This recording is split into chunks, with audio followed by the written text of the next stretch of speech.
This free program is paid for by the listeners of Redwood Community Radio. If you're not already a member, please think of joining us. Thank you. This free program is paid for by the listeners of Redwood Community Radio. If you're not already a member, please think of joining us. Thank you. This free program is paid for by the listeners of Redwood Community Radio. If you're not already a member, please think of joining us. Thank you. Of life. Rapists don't discriminate. If you or someone you love has been hurt, the North Coast Rape Crisis Team is available 24 hours a day at 445-2881. And support for K-Mud comes apart from Golden Dragon Medicinal Syrup, an anti-inflammatory, antifungal, antibacterial, antioxidant medicine made without heat or ice. Golden Dragon Medicinal Syrup is organic, edible, topical, cosmetic, and water-soluble.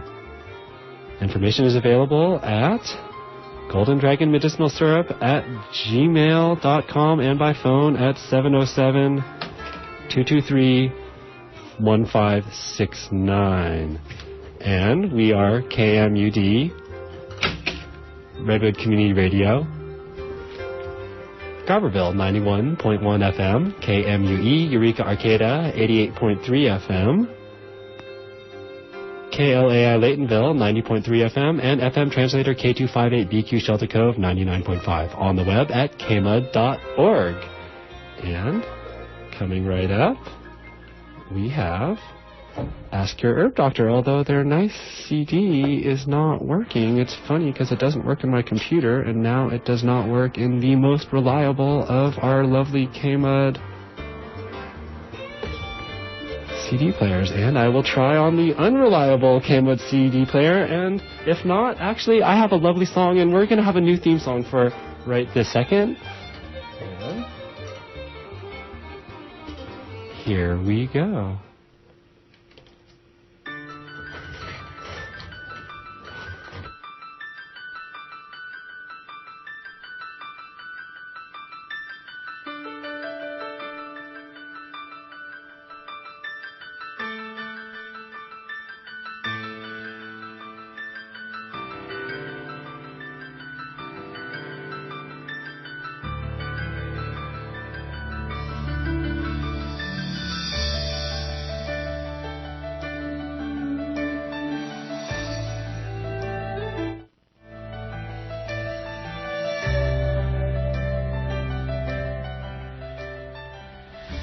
Well, welcome to this month's Ask Your Herb Doctor. My name's Andrew Murray. My name's Sarah Johannesson Murray. For those of you who perhaps have never listened to our shows, which run every third Friday of the month from 7 till 8 p.m, we're both licensed medical herbalists who trained in England and graduated there with a degree in herbal medicine. We run a clinic in Garberville where we consult with clients about a wide range of conditions and recommend herbal medicine and dietary advice.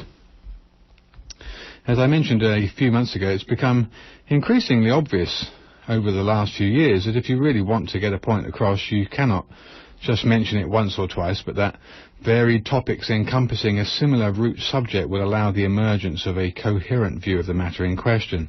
Association is, after all, an excellent tool for improving the memory.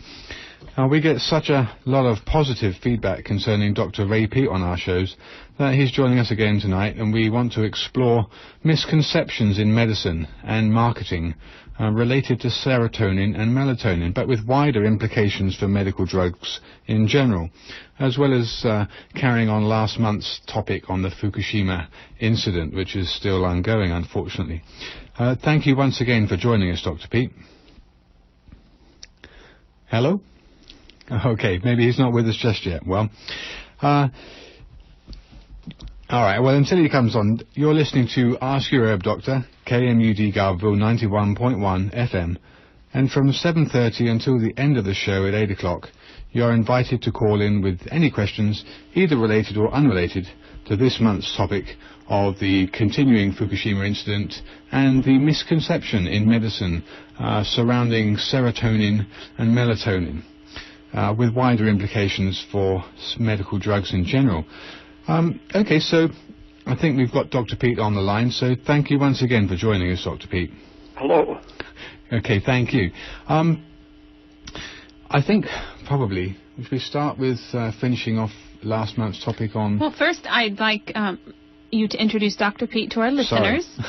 Okay, well done. You've introduced us, and my name's Sarah.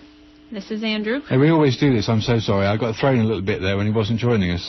I kind of skipped the intro, Dr. Peat. So if you would, please just describe your academic professional background for those who perhaps have never listened to you. Okay. After I had studied and taught literature and linguistics, I decided that to understand consciousness and language, I should study the brain. But when I started graduate school in specializing in nerve biology, I discovered that the brain scientists were just as dogmatic as the linguistic theorists. So I went into general physiology, specializing in reproductive endocrinology. And that was one aspect of that got me interested in the biological effects of radiation, although I had been interested in the fallout from the nuclear tests for many years as a big problem. So when I saw that the biology of estrogen was very similar to the biology of radiation damage, I tried to understand just what was going on in a cell that caused identical biochemical events to occur either from a dose of X-rays or a dose of estrogen. Okay. All right. Well, I guess to continue on and wrap up last month's presentation on the Fukushima dilemma, what was happening there. Unfortunately, the power plant is still smouldering, and it doesn't look like there's going to be any real hope of having it calm down sufficiently, at least until September, I heard, as a realistic date.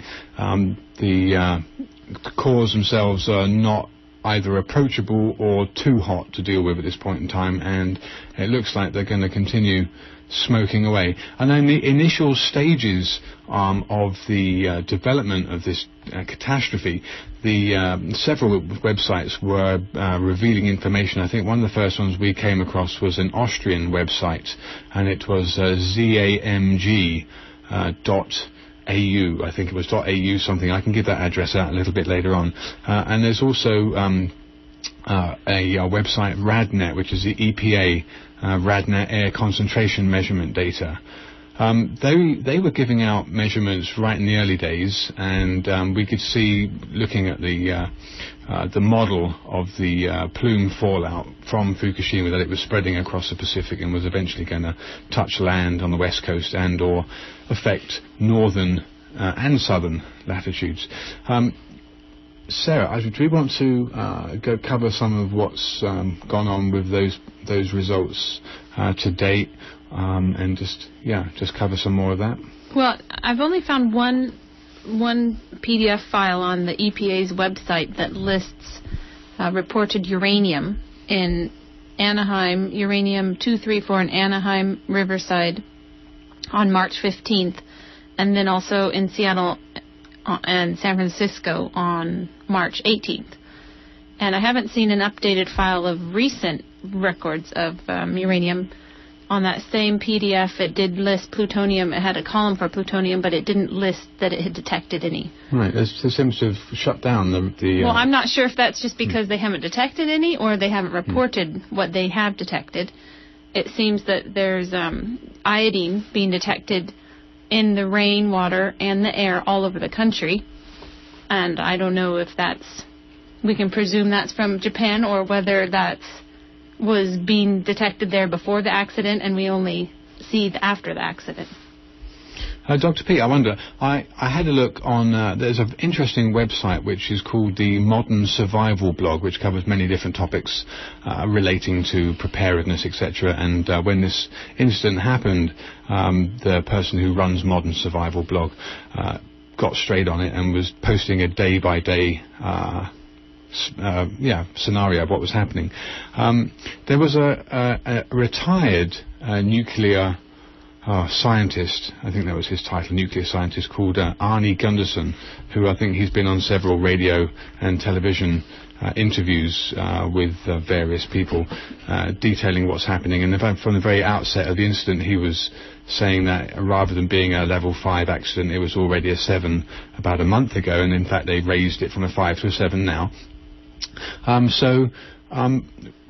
In terms of what's potentially happening here, what do you think is some of the best advice people could take? I think the basic thing is to eat old food, canned or dried food, and avoid fresh vegetables as far as you can do that. Mm-hmm. And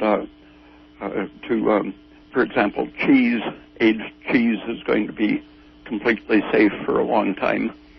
And avoiding the iodine damage to the thyroid gland, you can pretty well protect yourself by saturating yourself with iodine from kelp and eating canned oysters and other shellfish, and maybe even taking, if you paint tincture of iodine on your skin, you absorb quite a bit of it. Okay. So you can saturate yourself with iodine to protect the gland, thyroid gland, during the time that iodine is still active, which it stays harmful for roughly 6 weeks after its creation. So if they're still making new radioactive iodine and emitting it, there's no telling how long that might continue to be a problem. What's your impression of potassium iodide as a supplement? Well, it has its own long-range, potentially harmful effects. Even 1 milligram a day in a chronic diet is known to be associated with thyroiditis, hypothyroidism, and probably increased rate of thyroid cancer. So you don't want to take any thyroid supplement beyond a normal dietary sufficiency, right, except in the presence of serious radioactive iodine exposure. But considering the risk from the radioactive iodine, I think a few milligrams of potassium iodide per day is a reasonable balance. Okay, but you would probably, I think in a lot of ways with most things, you would rather see these things come from nutrition. Yeah. It's a safer, balanced amount. Even iodized salt is now seen to correlate with increased thyroiditis. Okay. So just what they're putting iodine in our salt to try to protect us from thyroid problems, and in fact, it's now been associated with causing thyroid problems. Yeah. So a half a teaspoon of kelp powder a couple times a week, or a couple milligrams of potassium iodide if you're in an area that has iodine coming, or even if you're not in an area with radioactive iodine, the fact that low dose shouldn't be too harmful for several weeks. For most people, not.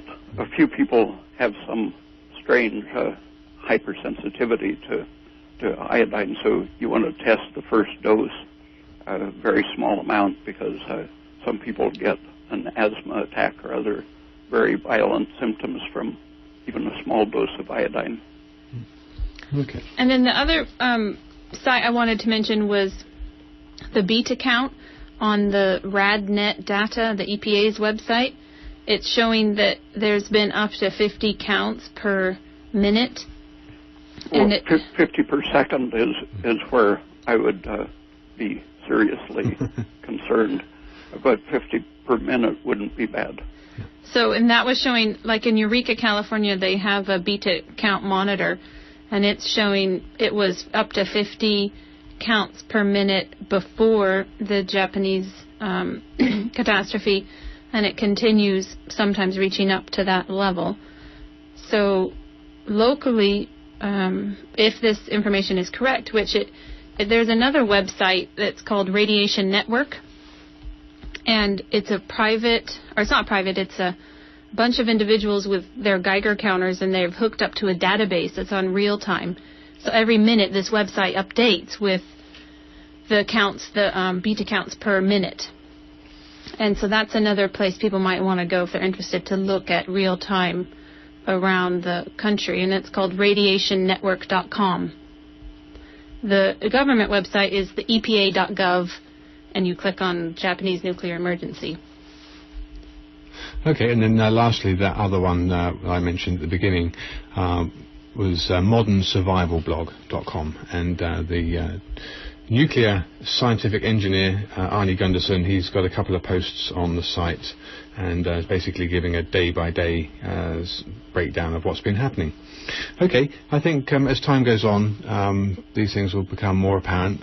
But unfortunately, I think what Arnie Gunderson was bringing out was a striking similarities in the cover-up of information between Chernobyl, 3 Mile Island, and this incident, and that it's unfortunate, but the pathways of which the information comes is restricted in many ways at many times. The same thing holds true, and that'll be the focus of the rest of the show, for a lot of pharmaceutical drugs. Unfortunately, pharmaceutical drugs and drugs in general are manufactured for profit, with supposed pathologies to treat, and not always does the truth emerge until much later, perhaps when they're withdrawn. Unfortunately, the motive behind their production is not always too white. So I just wanted to let people know that you're listening to Ask Your Herb Doctor on KMUD Garville 91.1 FM, and from now really until the end of the show at 8 o'clock, you're invited to call in with any questions either related to the nuclear incident and what can be done, or surrounding the rest of the topic of this month's show, which is going to be serotonin, serotonin uptake inhibitors, and melatonin. Both of these are, I think, widely known by people. People have heard of the SSRIs, and they've heard of some of the controversies surrounding them.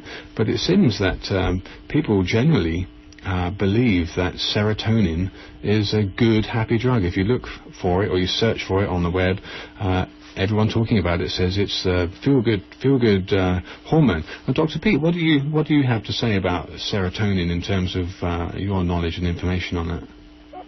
The body has many responses to injury, and serotonin and estrogen are two of the most basic, primitive responses to any kind of generalized injury. And for example, if you get sunburned, in the next few hours you can measure a large amount of serotonin in the urine, and that the same thing happens for any kind of injury, including ionizing radiation.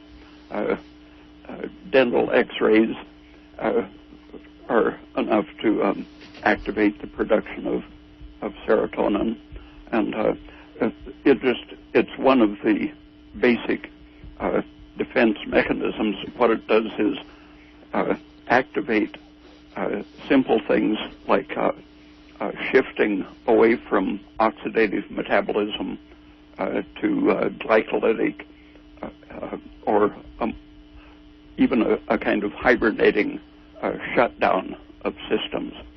At an extreme overproduction of serotonin, you tend to go into a hibernating state.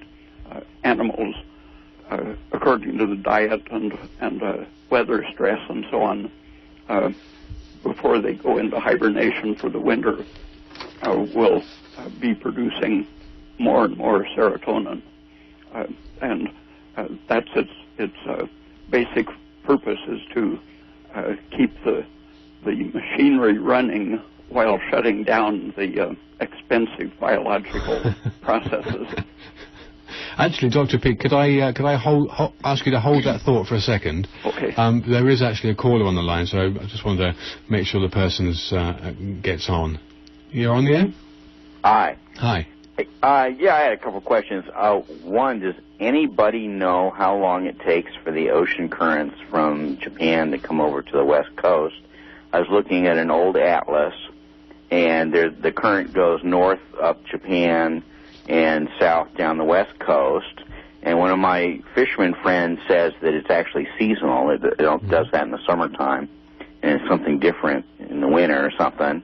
And the other question I had is anybody monitoring the ocean contamination from the plant? And, of course, everything that's not coming over to us is ending up, most of it's probably going into the ocean. So, and I just wondered if anybody would know, maybe some callers would know on that. Anyway, thank you very much.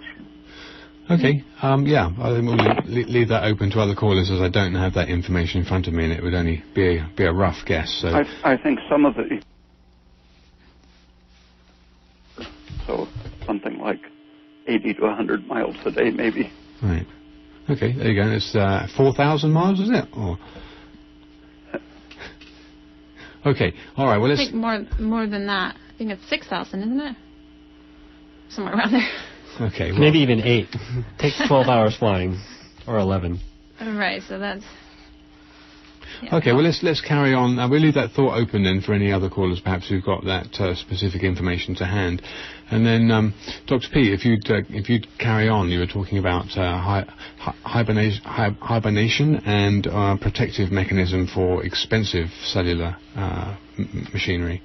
In the 1950s and 60s, when the Soviets were worried about getting hydrogen bombed, they were doing a lot of research on ways to defend against very intense radiation doses, and serotonin was one of the things that they were studying and looking for safe analogs to use defensively, because a big dose of radiation puts the organism in a state where it can tolerate, with maybe reducing mortality for a given dose by maybe 50% in some cases for a dose of maybe 1,000 rads. And unfortunately, for the kind of dose that we're more likely to be exposed to, serotonin is really what's causing the bulk of the damage. For example, if you give cells in a culture dish the amount of X-ray exposure that you get with a set of dental X-rays, these cells will, if you put them in a photon detector, they'll be emitting photons, light produced by the cellular damage and excitation for over an hour after the exposure. And if you put unexposed cells in the water that those cells are in, even without being exposed to radiation, just to the emissions such as serotonin into the water, the second batch of cells will begin mutating hours later, and people have cultured these unexposed cells, exposed only to the chemical products produced by the injured cells, and for 30 generations, mutations keep occurring, and to form a human being, you only need about 30 multiplications of the original fertilized ovum. So it's that one small exposure has tremendous repercussions. And for example, a man with a X-ray treatment to a brain tumor, for example, is much more likely to have children with major malformations. The injury is circulated through the body, even affecting the health of sperms, and the probably animal studies suggest that these genetic instabilities can go on for many generations of whole cycling organisms passing on their unstable genes. So do you think the amount of radiation we might be exposed to, however small it might be, right or in this area in Humboldt County or even up to Oregon or along the West Coast, is that, you're saying that's not a lot of radiation, but it could be causing our cells to express more serotonin and be exposed to more serotonin that then could have long-term negative effects? Yeah, probably one single atom fissioning in your body, it will cause that cell or a few cells to produce those toxic communicating substances, and the rest of the body, if the person is healthy, the rest of the body will shut down those excited signals. So it's a matter of balancing the vitality of the whole organism against the number of these injured cells. Okay, good. Well, we're going to talk about how we can balance that serotonin, but we do have a couple callers on the line. Actually, first a caller just wanted to interject that they had heard that it's going to take 3 years for the parts of houses that were washed out from the tsunami to start washing up on our beaches here. So 3 years? 3 years, according to one source. And we have another caller coming right on now. You're on the air. Oh, sorry. That was me. I did say that. It was on the BBC. Thanks a million for the program. It's terrifyingly wonderful. Thanks. What was the name of that program? I didn't quite hear that. Was that the name, Terrifyingly Wonderful? I'm not sure. It was on the BBC, whatever it was. I didn't hear the name of the program. Okay, so that was I guess the she's caller. not there. That was the caller who said it would take she heard on the BBC it would take 3 years. No, that was a separate caller. Okay, well, let's get back to what we were doing here a minute ago with... Okay, so Dr. Peat, so if our cells are being exposed to a minute amount of radiation or more, if they're not telling us the whole full picture, the full story, then, and our cells are starting to express more serotonin and the vitality of our organism is trying to quell that cascade of inflammation, what can we do to keep our cells in a vital state?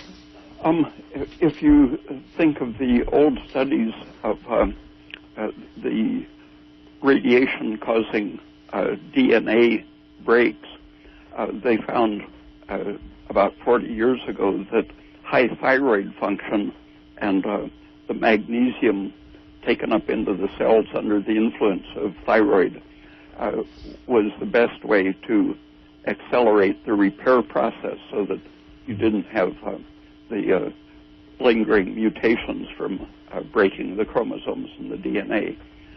But that was the repair activation for fairly high doses.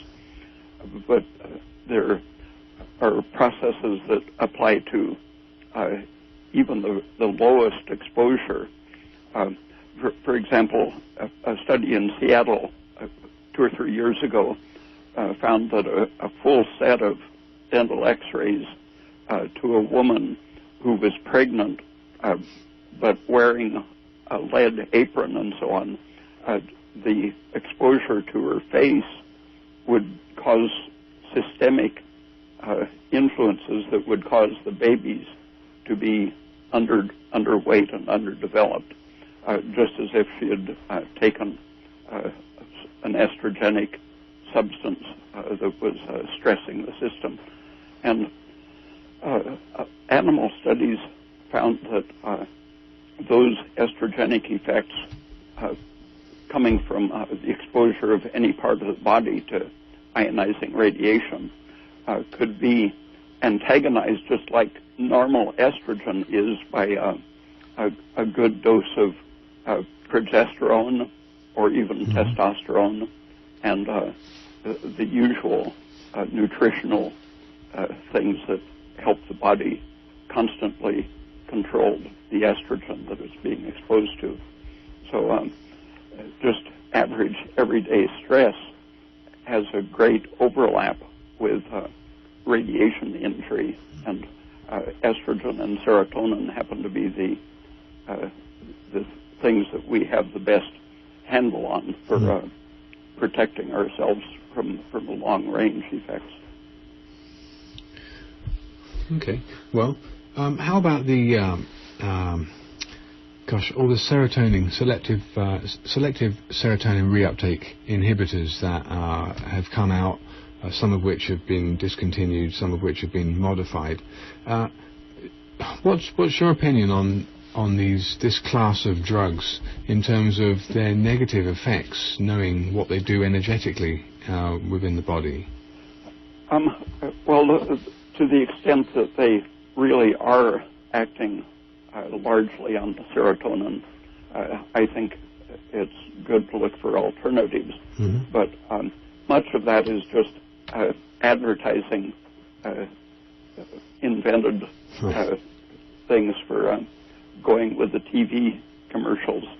The idea that they're a happy pill for raising your happy hormone and that sort of thing, but actually they're acting on many different processes, increasing adrenaline and dopamine, and activating enzymes and inactivating other enzymes all through the body, so no one really knows the full extent of what they're doing, and some of what they're doing is beneficial, some of it isn't. So it goes pill by pill.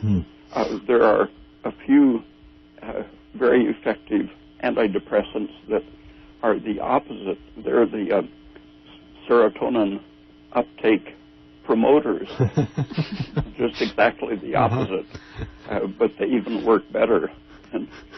So which ones are, what are the drug names for those serotonin reuptake promoters? The best studied is tianeptine. The brand name is Stabilon, and some people get it over the internet, but it isn't legal in the U.S. But it promotes, you're saying it promotes the uptake of serotonin, so it's less active, and it turns out to have lots of beneficial effects on bodily health for arthritis and diabetes and lots of inflammatory things that relate to overexposure to serotonin. So with people that have diabetes and arthritis, maybe for them to take something that would block their serotonin, like this Stabilon, is that how you say it? Then that would help their symptoms in arthritis and. Yeah, I've talked to quite a few people who were taking it as an antidepressant who had very dramatic physical improvements at the same time. Wow. And if the physical conditions are all things that are known to be associated with high serotonin. And there's a whole class of anti-serotonin drugs that are becoming popular for more uses. For example, some of their uses are to prevent nausea or diarrhea from radiation exposure. But what they're doing is protecting you from the serotonin, which is a byproduct of the radiation exposure. Wow. And you can even prevent sunburn with an anti-serotonin drug. So I wonder if the Japanese medical system is giving the people that have been exposed to high levels of radiation, I wonder if they're giving them these anti-serotonin drugs. I suspect that they're just as hypnotized by the pharmaceutical industry as Americans are. So what kind of, what are some of the names of these anti-serotonin drugs that are used for nausea and diarrhea and radiation exposure? Ondansetron is the most popular anti-nausea, anti-serotonin drug, but I think one of the best is called Lisuride, Lisuride. And all of these are based on the same indole molecular structure that serotonin is, but they are tuned in a different way by additives. For example, adding a bromine, bromocryptine is one that's used to treat pituitary tumors because prolactin is promoted by stress or by serotonin or by radiation, and by modifying the indole molecule from the ergot fungus that's the basic molecule that is used for these anti-serotonin drugs. By modifying it slightly, it blocks the effect of serotonin and shrinks the pituitary tumor by preventing the stimulating effects of the serotonin. Wow. Okay, you're listening to Ask Your Herb Doctor on KMED Garberville 91.1 FM, and from 7:30, and that's gone, it's 7:35, until the end of the show here at 8 o'clock, you're invited to call in with any questions, either related or unrelated to this month's topic of serotonin, melatonin, and misconceptions in medical drugs. And we have with us special guest speaker, Dr. Raymond Peat, who's able to answer any questions that you may have about that subject and or the ongoing Fukushima accident and what can be done safely to help yourself avoid any unnecessary harm. Okay, so serotonin, it's so strange, it's come full circle that serotonin is supposed to be the happy pill, and yet slowly but surely through one mistake or another they're now bringing around anti-serotonin drugs. Well, our tax dollars are paying for research in medical universities. Well, I don't know exactly if it's tax dollars or not, but all these professors or people doing their PhDs are doing this research on these things, and yet the general public, when they go to see their doctor and they ask for this drug or that drug, well, that's not what they get prescribed. Doesn't matter what the research shows. It has to go through how many... Oh, it's just very frustrating. Well, how about melatonin, Dr. Peat? Oh, well, the body has enzymes that are activated by stress. For example, in the pineal gland, adrenaline is the signal. Adrenaline rises in the darkness because ordinary light is preventing some of the free radical activity that rises in the darkness. That activates adrenaline, and the adrenaline is the immediate activator of the enzyme which converts serotonin into melatonin. But this same enzyme system can be found in an inflamed breast or a rheumatic knee joint, for example.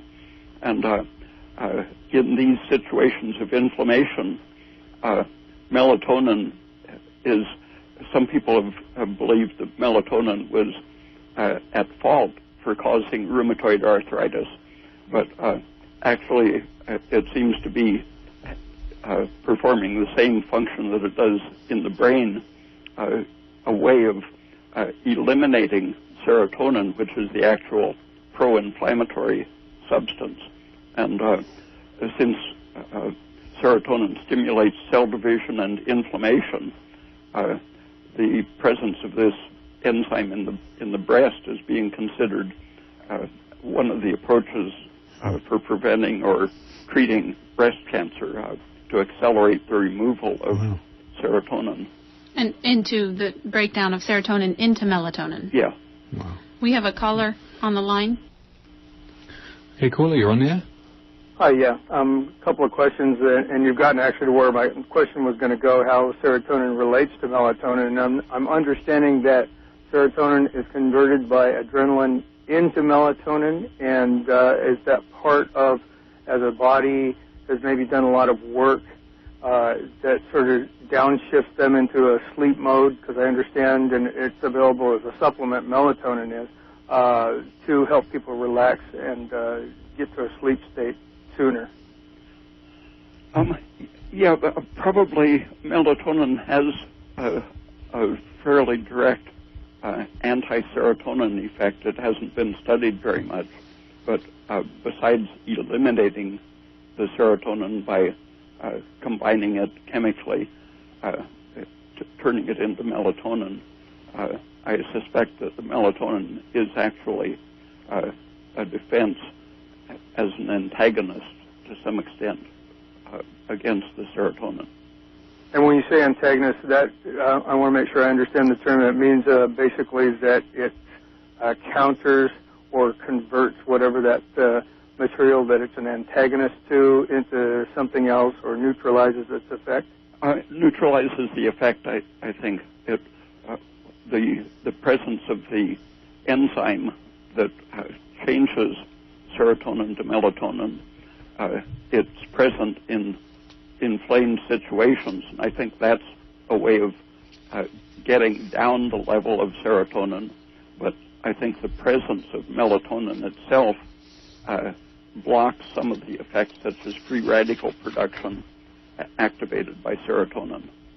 So melatonin in and of itself would be an anti-serotonin in effect, I would understand. Yeah. I don't know how great that effect is, but I think there's evidence that it has some of that effect. Now, you mentioned something a little bit ago that piqued my curiosity. We've got this huge problem with diabetes, and I think that a lot of it is related to high fructose corn syrup, if I can say that obscenity on the air. And the other thing, that since you brought this up, I'm curious as to whether the huge influx of SSRIs, such as Prozac, etc., may also have contributed to the rise in diabetes and obesity amongst very young kids that seem to be the lab rats for the pharmaceutical industry when it comes to giving them these new, allegedly wonderful antidepressants.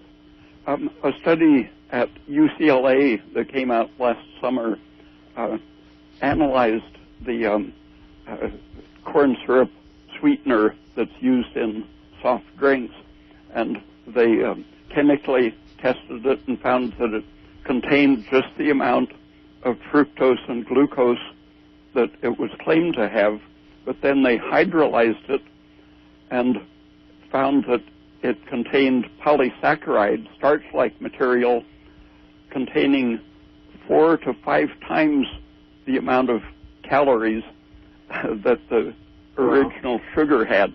So it's basically a syrup or a starch-like material with 4 or 5 times as many calories as you think you're getting from the sugars. And then if somebody were taking a lot of those type of foods and was given an antidepressant that was serotonin reuptake inhibitor, that might even further compound the problem.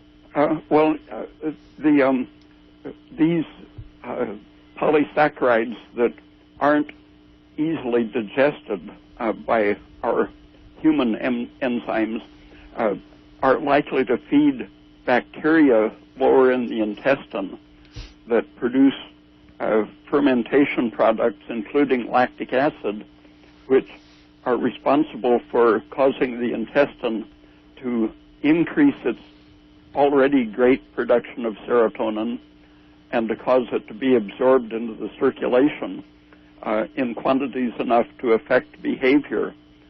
Anxiety, for example, is increased in animals in proportion to the fermentation of these starch-like molecules. So I suspect that the starchy materials in the corn sweetener are pretty directly increasing exposure to serotonin.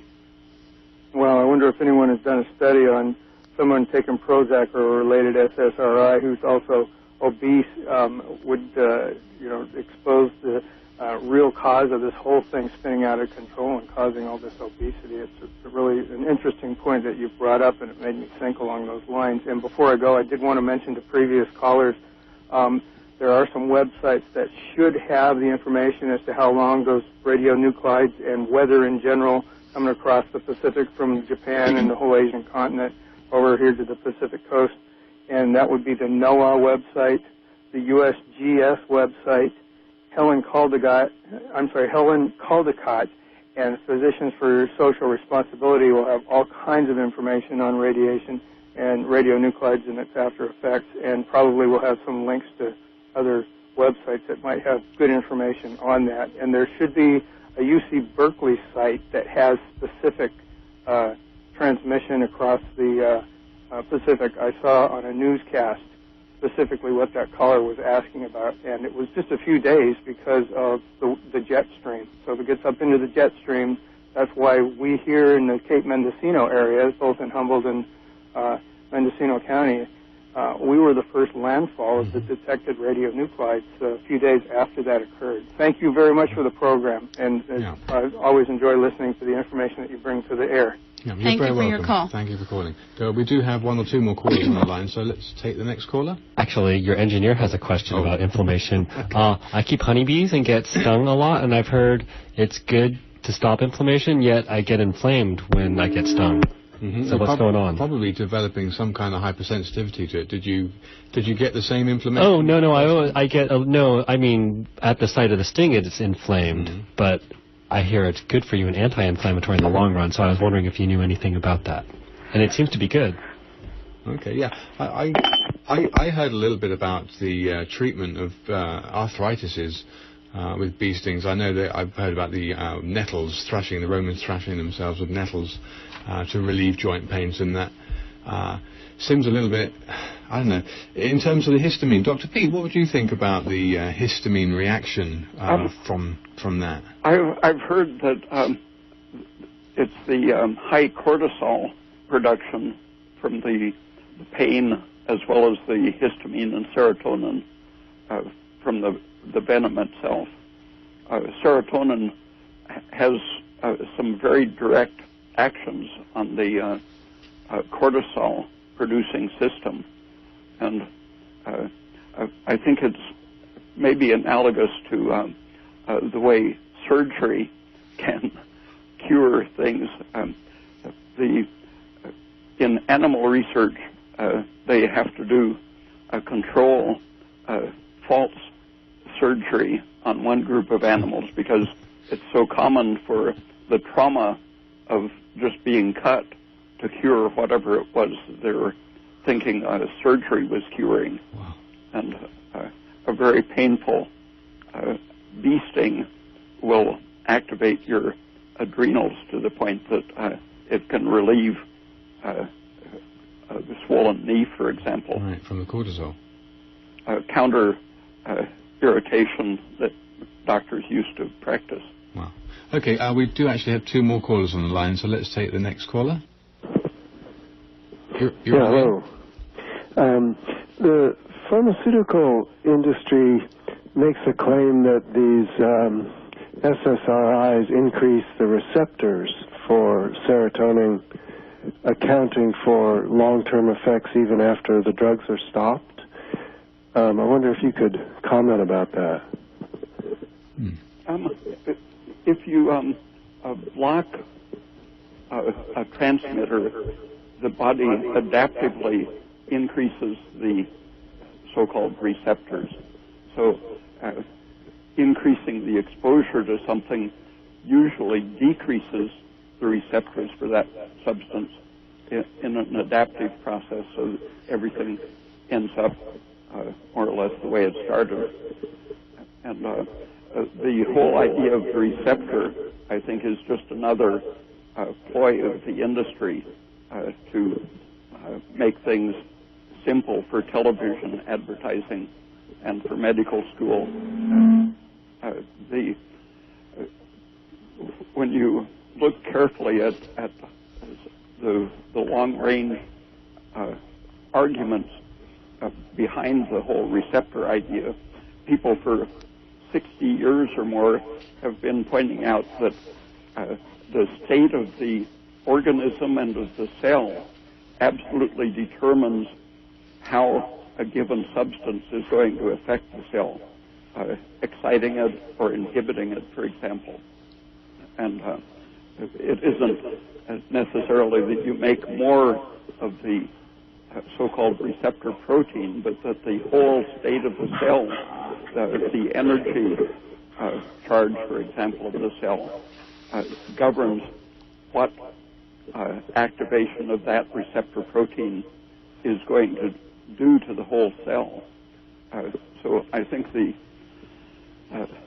only way to think of a receptor is that the organism is the receptor or the cell is the receptor, because the state of the brain affects the way the gonad or the adrenal, for example, is going to respond to a given chemical, because everything is constantly being subjected to nervous, chemical, and energy inputs. Caller, is your phone on? Oh, sorry about that. Yeah, sorry, we're having a really hard time here. Callers, always turn your phone off, please. Okay, next question. No, I didn't mean you to hang up. Okay, well, we do have another caller. Yeah, let's take the next caller. Callers always turn their radios off before you talk on the phone, right? So that's... I said phone, huh? Whoops, sorry. That's okay. I think the next caller should be there. Are you there, caller? Yeah, I'm here. I can't hear you too well, but let me get my question. Now, this show is just fascinating. I must say, and the expertise is well appreciated that you're sharing it with us on the air. I want to find out, because I'm currently taking Lexapro, and also sometimes I get migraines, and I take Imitrex, and I know that Imitrex is it sure works well on those migraines, and I got a thyroid condition, so I'm hypothyroid. I take Synthroid, and I just kind of wondered if if the serotonin uptake inhibitors are any kind of a problem for the thyroid situation. Yeah, they're very closely connected. For a long time, it's been clear that hypothyroid people often have extremely high serotonin levels.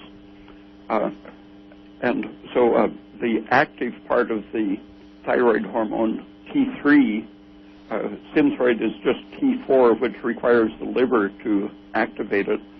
The active thyroid hormone increasing will decrease the production of and retention of serotonin. And serotonin being inflammation promoting and affecting constriction and leakiness of blood vessels is a major factor in migraines, which are mostly associated with hypothyroidism. Well, I also take Cytomel.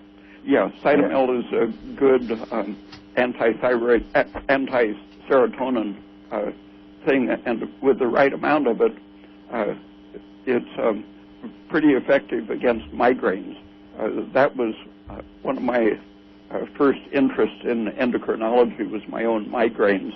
I found that it was largely an interaction between intestinal inflammation, which 95% of our serotonin is made in the intestine, and any kind of irritation in the intestine increases our exposure to serotonin, but especially if your thyroid function is low, causing inefficient sugar metabolism, hypothyroidism plus a sensitive intestine will cause periodic flooding of the system with serotonin, which can be measured in migraine attacks.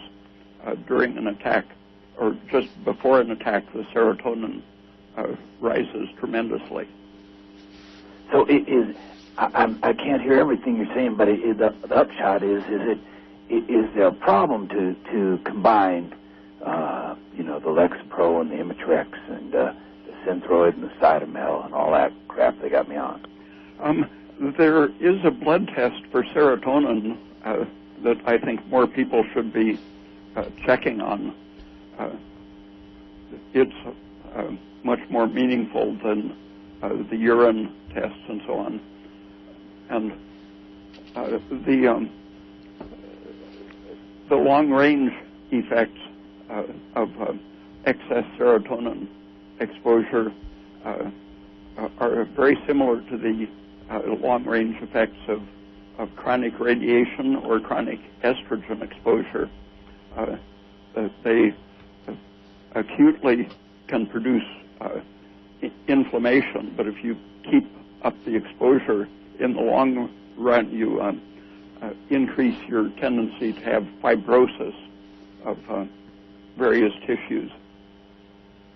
Okay, one last question for the host there. You guys are the ones that own the Western Botanical Medicine Company? Yeah.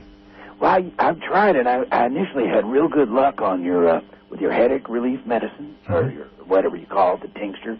And but I thought I bought it again recently, and I hadn't bought it for a while. But it looked. Did you change the dosage amount for a migraine? Because I thought I used to use more of it for a migraine, and it seems now like the migraine and the other kind of headaches have the same kind of dosage. Was there some change? Yes, there was a label change.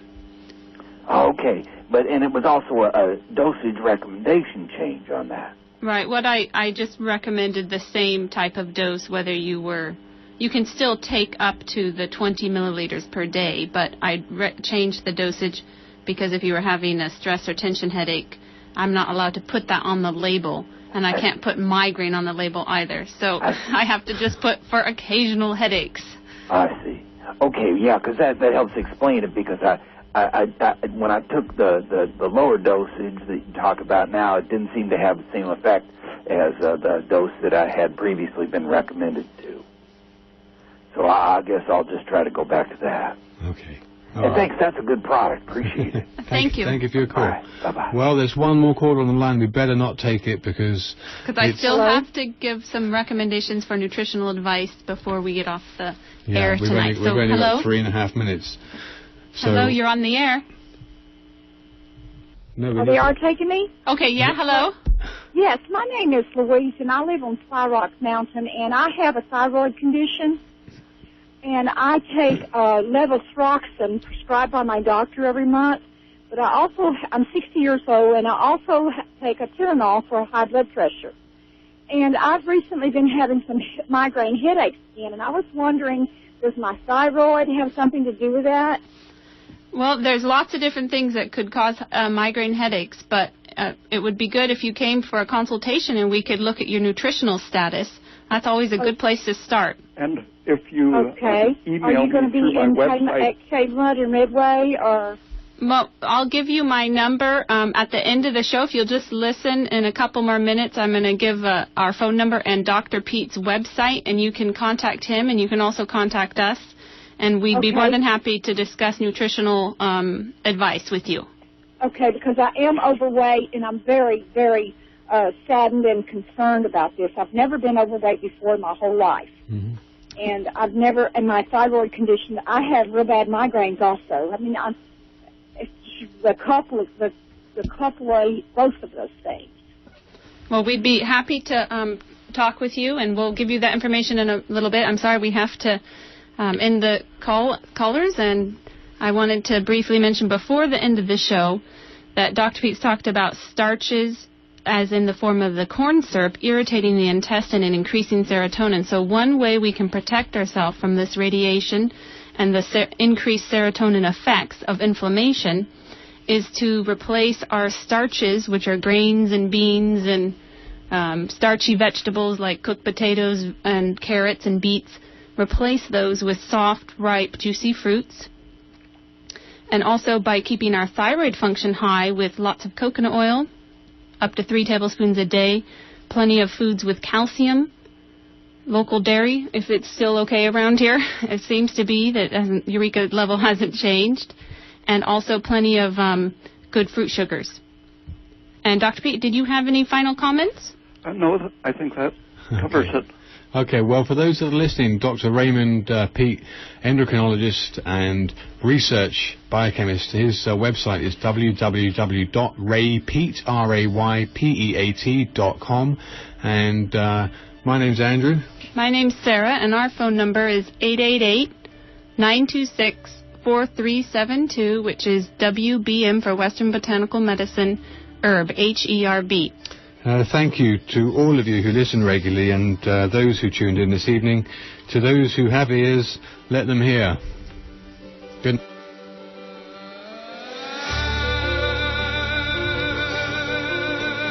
And support for KMUD comes in part from Golden Dragon Medicinal Syrup, an anti-inflammatory, antifungal, antibacterial, antioxidant medicine made without heat or ice. Golden Dragon Medicinal Syrup is organic, edible, topical, cosmetic, and water-soluble. Information available at goldendragonmedicinalsyrup@gmail.com and by phone at 707-223-1569. And support for KMUD comes in part from the North Coast. Please remember that this program is supported by the listener members of Redwood Community Radio. If you like what you hear, please consider becoming a member of KMUD or renewing if you've already joined. A regular yearly membership is $50, but we accept any amount. Help us keep free speech alive. Please remember that this program is supported by the listener members of Redwood Community Radio. If you like what you hear, please consider becoming a member of KMUD or renewing if you've already joined. A regular yearly membership is $50, but we accept any amount. Help us keep free speech alive. Please remember that this program is supported by the listener members of Redwood Community Radio. If you like what you hear, please consider becoming a member of KMUD or renewing if you've already joined. A regular yearly membership is $50, but we accept any amount. Help us keep free speech alive.